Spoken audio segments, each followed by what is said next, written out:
nous abordons la source essentielle pour retracer un parcours criminel à l'époque contemporaine, les dossiers de procédure et les arrêts de la cour d'assises de Versailles. Les cours d'assises, tout comme les cours d'appel, sont le fruit de la grande réorganisation de la justice opérée sous le Premier Empire. Chaque niveau d'infraction a sa propre juridiction.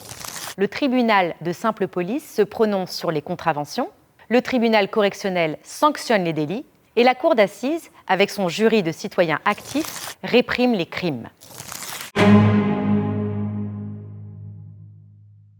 La loi du 20 avril 1810 met en place une cour d'assises dans chaque département de France.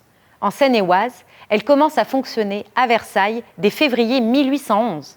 Alors, comment retrouver ces dossiers de procédure ? C'est ce que nous allons explorer. Le fonds est classé en série 2U jusqu'en 1940, puis en série W aux archives départementales. Attention, les dossiers de procédure de la cour d'assises comportent des lacunes pour les périodes de 1884 à 1908. Ces manques peuvent être partiellement compensés par la consultation des registres des arrêts.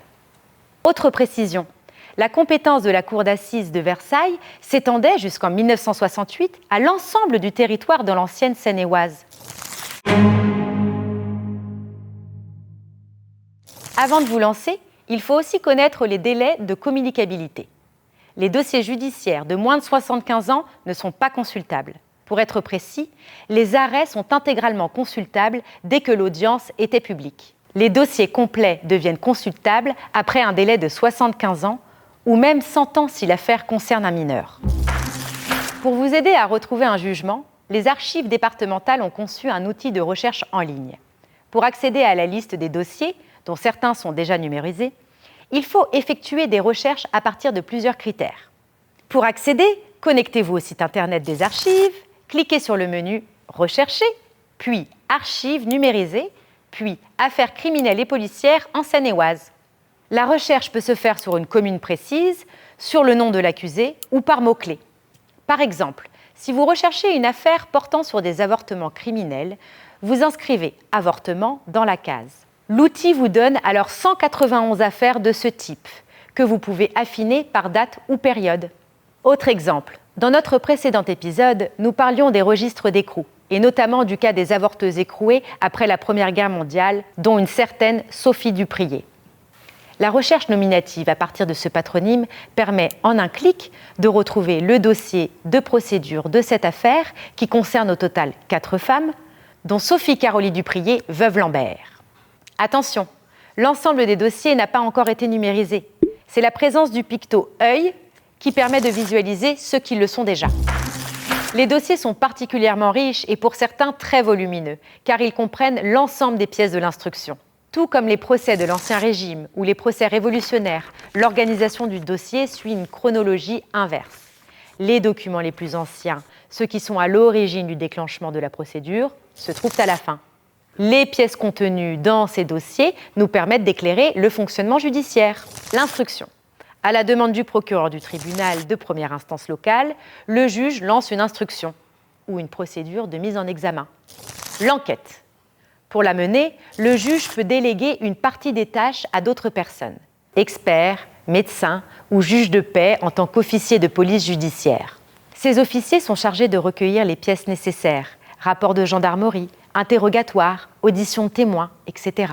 Le réquisitoire. À partir de ces pièces, le procureur peut émettre son réquisitoire, démontrant les raisons de la culpabilité de l'inculpé. Le juge d'instruction du tribunal de première instance décide alors d'inculper les individus ou de les libérer. Le renvoi. Si le cas de crime est avéré, le procureur auprès du tribunal de première instance demande le renvoi de l'affaire devant la cour d'appel de Paris, appelée aussi cour impériale ou cour royale selon l'époque. La mise en accusation. Le procureur du tribunal transmet alors les pièces à la cour d'appel qui, par arrêt, décide de renvoyer ou non l'accusé devant les assises et fait rédiger une mise en accusation sur la base des éléments inscrits dans un inventaire. Sur la couverture du dossier, on trouve d'ailleurs la plupart du temps la décision juridictionnelle, qu'on appelle aussi l'arrêt de condamnation, et les peines énoncées contre les accusés. Parmi les pièces de procédure, on trouve parfois des documents originaux, comme des plans. Ces plans permettent aux acteurs du procès de se projeter sur le lieu du crime, comme ici, dans le procès de l'affaire Léon Jean. Le déroulement du procès d'assises est consigné dans un procès-verbal qui témoigne du cérémonial de la justice criminelle et du rôle important du jury, héritage de la Révolution française. Les 12 jurés, informés des faits et des dépositions, sont conduits dans une chambre du tribunal pour répondre aux questions qui leur sont posées. C'est à la majorité qu'ils doivent se prononcer pour rendre leur décision valable. Le registre des arrêts de la cour d'assises est une autre source importante pour connaître l'issue de la procédure judiciaire, puisqu'il transcrit les décisions et les condamnations ordonnées par la cour. Parmi les affaires célèbres jugées par la cour d'assises de Versailles se trouve le procès engagé pour diffamation contre Émile Zola et son éditeur Alexandre Perreux le 18 juillet 1898. Les dossiers de procédure de cette affaire n'ont pas été conservés, mais on retrouve les 3 arrêts qui condamnent les 2 hommes à 1 an de prison et à une amende de 3 000 francs chacun.